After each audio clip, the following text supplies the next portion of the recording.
Pinakikinggan sa Luzon, Visayas at Mindanao. KBP Golden Dove Best News Program. Mula sa Head News Center ng pinakamaraming himpilan at #1 na radio network ng bayan, RMN. Ito ang numero 1. RMN News Nationwide. RMN News Nationwide. Kasama ang maasahang broadcaster, Buddy Oberas, at ang KBP Golden Dove Best Newscaster, Weng de la Peña. RMN News Nationwide. RMN News Nationwide. Headlines.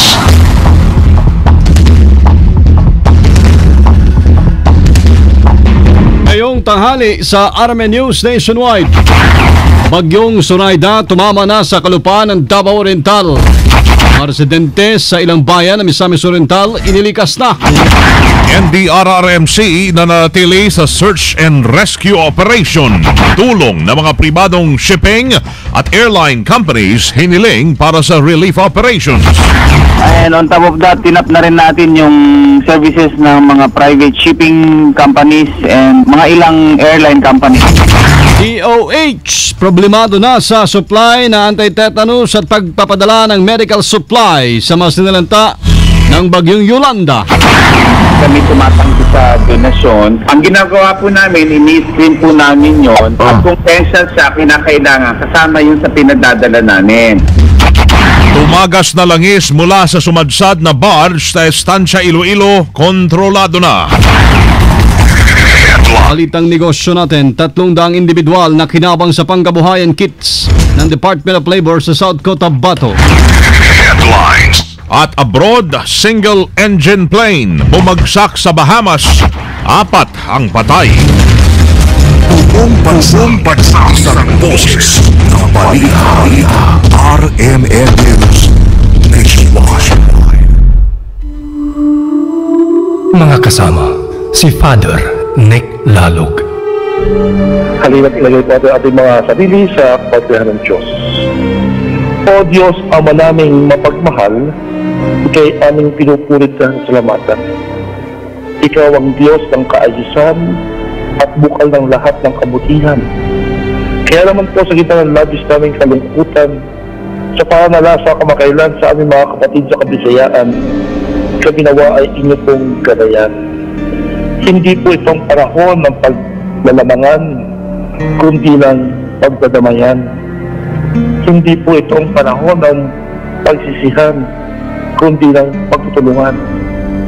Higit sa lahat, hindi po itong panahon ng pagwawalang bahala, kundi ng pananagutan.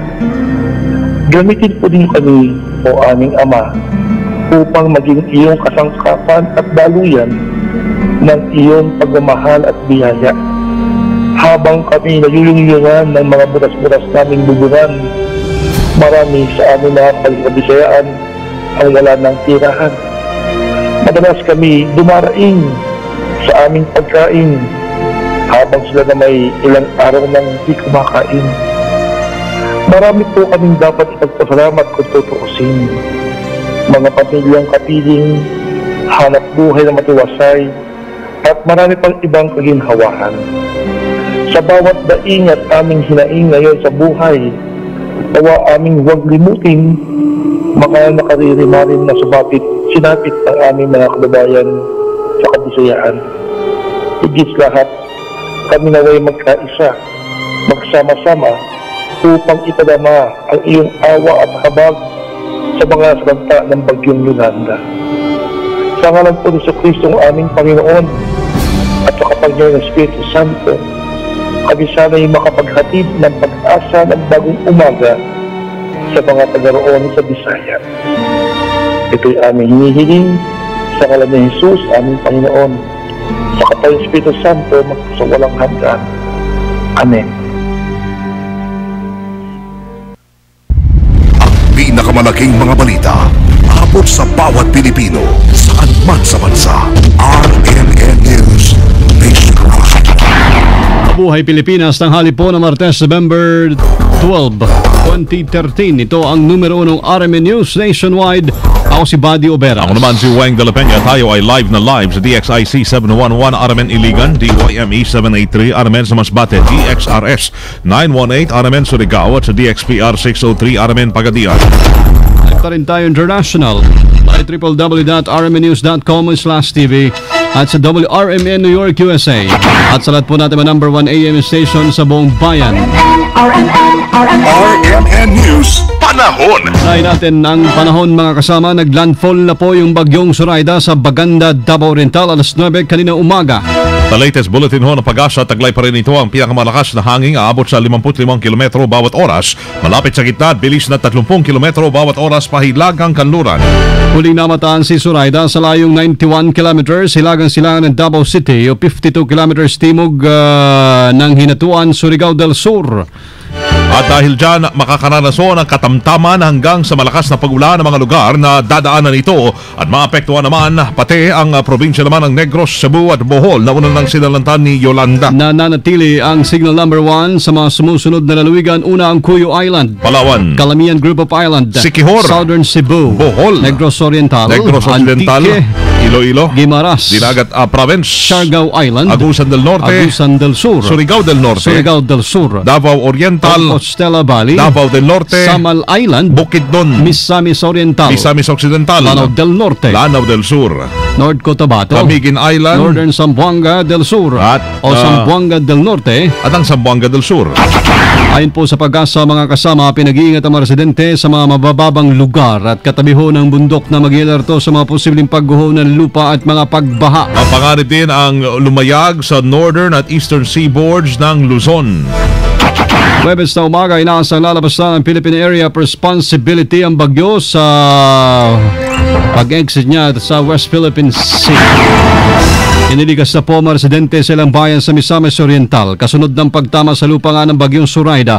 Ayon kay Misamis Oriental Provincial Administrator Edmundo Pacamalan Jr., pansamantalang nanunuluyan muna yung mga lumikas sa isang paaralan para makaiwas sa paghagupit ng panibagong bagyo. Sinabi pa nito na hinihintay pa rin nila ang kumpirmasyon hinggil sa namataang sinkhole sa nilang lugar. Kaugnay niyan, suspendido pa rin ang lahat ng klase mula elementarya hanggang college sa ilang bayan sa Misamis Oriental at Cagayan de Oro. Tiniyak naman ni City Disaster Risk Reduction and Management Council Executive Director Colonel Mario Monsanto na manatili sila nakatutok sa takbo ng bagyo. Nasa search and rescue operation pa rin ang NDRRMC sa pag-aasang may makukuha pa silang survivor sa mga lugar na sinalanta ng bagyong Yolanda. Ayon kay NDRRMC spokesman Major Reynaldo Balido, humingi na rin sila ng tulong sa mga karatig lalawigan ng Leyte para sa kaukulang donasyon. Hindi lamang yung Air Force natin, yung mga choppers natin at C-130, kasama na dyan yung mga barko ng Philippine Navy at Coast Guard sa pagpapadala ng mga relief goods. Hindi lamang galing dito sa Metro Manila, but dun sa mga karatig rehiyon tulad ng sa Cebu, sa Bicol at sa Caraga. And on top of that, tinap na rin natin yung services ng mga private shipping companies and mga ilang airline companies. Augnay ho niya na inanawagan naman si Balido ng konting pasensya pa sa panig naman ng mga nasalanta ng bagyo dahil talagang pahirapan ang paghahatid ng tulong sa mga lugar na binayo ng malakas na bagyo. Sa ngayon ay nanatili pa rin sa 1,774 ang mga naitalang namatay sa bagsik ng bagyong Yolanda, kung saan karamihan sa mga ito ay mula sa Tacloban, Leyte. Nasa 2,487, 2,487 naman ang sugatan, habang 82 pa rin ang pinaghahanap. Kasama, mahigit sa 2,000 ang stranded dahil sa bagyong Zoraida. Kasama natin sa Balita Live, Angel Ronquillo. RMN Report. Umabot na sa mahigit 2,000 ang mga na-stranded na pasahero sa iba't ibang pantalan dahil sa bagyong Zoraida. Sa pinakahuling tala ng Philippine Coast Guard, sa kabuang 2,284 ang bilang ng mga pasahero ang naantalang biyahe dahil sa bagyo. Ito ay mula sa Cebu, Tagbilaran at Dumaguete Pier. Hindi naman nakapagbiyahe ang nasa 36 na vessels, 3 motor bankas at 35 rolling cargos. Una na kasi sinuspindi ng Coast Guard ang paglalayag sa mga lugar na nasa ilalim ng storm signal dahil na rin sa bagyong Zoraida. Kasama mo sa lungsod ng Maynila, Angel Ronquillo, Tatak, RMN. Radyo mo nationwide. Samantala ay mga kasama, nakakaranas na ng problema naman ang mga health personnel na pinadala ng DOH sa Leyte para tulungan ang mga nasalantahon ng bagyong Yolanda. Sa interview ng RMN kay DOH Assistant Secretary Dr. Eric Tayag, sinabi nito na generator lang kasi ang gamit ng mga tauhan nila doon, kaya't nahihirapan na silang kumilos. Isa rin niya sa pinoproblema nila yung supply nito ng anti-tetano dahil sa sobrang dami ng mga nasugatang residente bunsod ng storm surge. Problema rin niya ang pagdating ng medical supplies na hanggang ngayon ay pahirapan pa rin sa pagpapadala dahil sa pinsalang inabot ng mga kalsada doon. Pero sa kabila nito, tiniyak naman ni Tayag na kahit mahirap ang kanilang kalagyan o kalagayan, ay pipilitin pa rin nila ang puntahan ng mga lugar na nangangailangan ng kanilang tulong. Kaugnay niya, umapela rin ng DOH sa mga pribadong sektor na kung maaari ay mag-donate ito ng mga gamot para sa mga nasalanta ng bagyo. May stock po kami na essential medicine. Kami tumatanggi sa donasyon. Ang ginagawa po namin, ini-screen po namin yon. At kung essential siya, kinakailangan, kasama yun sa pinadadala namin. Hindi namin pinadadala. Sapagkat hindi naman kailangan, ba't natin padadala? Ang tawa, importante sa screening namin, syempre, yung expiry date. Kasi kailangan hindi makakasama yung ibibigay natin sa mga kababayan natin. Baka mamaya expired na pala yung kaya binibigay. Pangatlo, kailangan din tayo makasiguro na hindi mga counterfeit yan. Hindi rin mapakinabangan kung counterfeit drugs po yung... Si Health Assistant Secretary Dr. Eric Tayag sa interview ng RMN.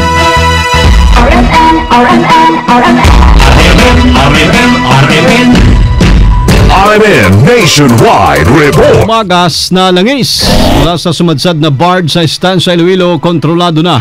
Sama natin sa Balita Live si Emerson Labrillaso ng RMN Iloilo. RMN Report. Kontrolado na ang oil spill sa bayan ng Estancia Iloilo mula sa tumagas na bunker fuel ng Power Barge 103 ng National Power Corporation noong pagradasa ng Super Typhoon Yolanda.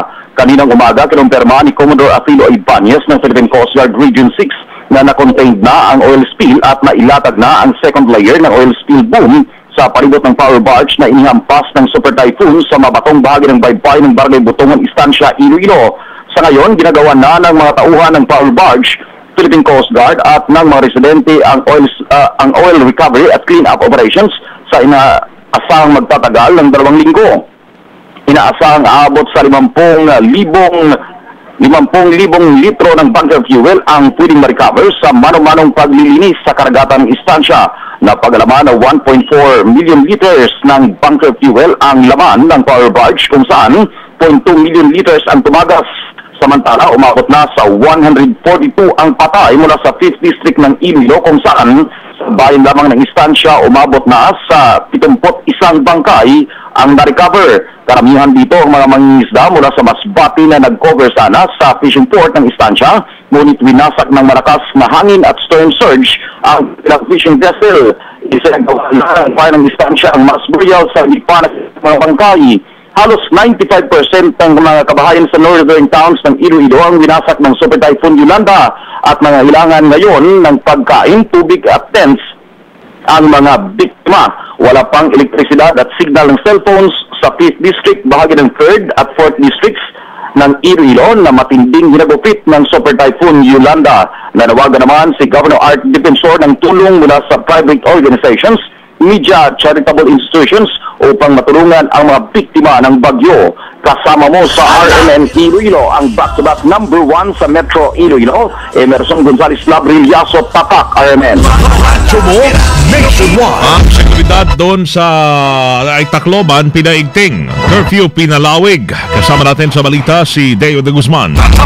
RMN Report. Kinumpirma ng Balasyo ng Malacanang na pinalawig pa ang umiiral na curfew sa lungsod ng Tacloban dahil sa lumalalang natawan doon. Sinabi ni Cabinet Secretary Jose Rene Almendra sa ngayon ay mula alas 6 ng gabi hanggang alas 6 ng umaga ang ipinatutupad na curfew mula sa alas 10 ng gabi hanggang alas 6 ng umaga. Sinabi ni Almendra na layo nitong mapigilan o mabawasan ang looting lalo na sa gabi dahil pinapasok na ng ilang grupo ang mga abandonadong bahay. Sinabi din ni Almendra na sa ngayon ay nakapagtayo na ang Philippine National Police at ang Armed Forces of the Philippines na mga checkpoints sa magkabilang dulo ng San Juanico Bridge. Ito anya ay upang mabawasan naman ang sinasabing hold-upan kung saan ang mga motorista ay ang biktima. Ayon naman o sa ngayon naman ay unti-unti nang bumabalik sa normal ang sitwasyon sa Tacloban City dahil na rin anya sa karagdagang puwersa ng pulis at sundalo na ipinadala doon. Kasama mo sa Palasyo ng Malacanang, Deo de Guzman, sa RMN. Radyo mo nationwide. Grupong magbibigay ng tulong sa mga lugar na sinanta ng Bagyong Yolanda dapat may pag-ugnayan sa PNP. Kasama natin sa Balita Live, Rhea Mamogay. RMN Report. Pinapayuhan ng Philippine National Police ang mga grupong nais magdala ng relief goods at anumang tulong sa mga biktima ng Bagyong Yolanda na makipag-ugnayan sa mga otoridad para sa kanilang seguridad.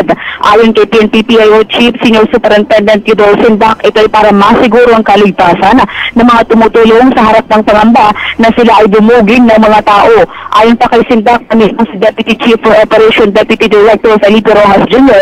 ang nasa ground ngayon partikular sa Tacloban City upang pangunahan ang paglalatag ng security measures. Kaugnay nito tiniyak ni Sindak na unti-unti nilang ibabalik ang control sa peace and order sa Leyte kung saan nagkaroon naman ng looting o pagnanakaw na ng mga residente. Kasama mo sa Campo Aguinaldo, Rhea Mamogay, Tatak RMN. Radyo mo nationwide. RMN News Negosyo.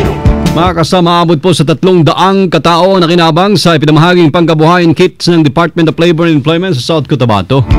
Ayon kay DOLID Regional Director Apelia Domingo ng Region 12, abot sa 2 milyong piso ang halaga ng tulong pangkabuhayan ang naipamigay sa mga benepisyaryo sa South Cotabato, Sarangani at sa General Santos. Kabilaan niya sa nakinabang ay ang 41 na mga persons with disabilities, 38 na wage worker, 75 na kababaihan, 25 kabata at 128 na mga ordinaryong manggagawa. RMN News Abroad. Patay ang 4 na tao matapos bumagsak ang isang single-engine plane sa Bahamas. Sa report, hindi pa man nakakalayo ang Cirrus SR-22 sa Grand Bahama International Airport ay bumagsak na ito sa tubig. Malaki ang hinala ng pulisya na nagkaaberya ang makina ng eroplano kung kaya't bumulusok ito sa tubig. Patuloy pang inaalam ng mga otoridad ang pagkakakilanlan ng mga namatay sa insidente.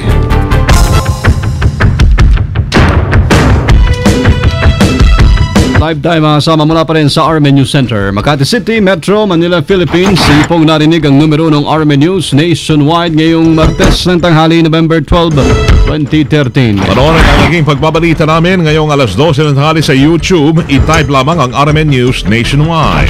Thank you Lord, muli po tayo nagkasama-sama. Pati po sa inyo naging panahon sa amin. Kasama niyo po sa serbisyo publiko, ako si Buddy Oberas. At Weng de la Peña. Dito pa rin sa tahanan na may pinakamaraming number 1, pinakamaraming himpilan, RMN Radyo mo nationwide. Pinakamalaking mga balita abot sa bawat Pilipino sa bansa-bansa. RMN News Nationwide. At alas 12:19. Lunchtime na! O, anong gusto mong ulam? Lando ganado po! Ganadong-ganado ako sumabak sa pila. Ganadong-ganado din sa pagpili ng ulam. Lechong kawali, gopis, daing na bangus.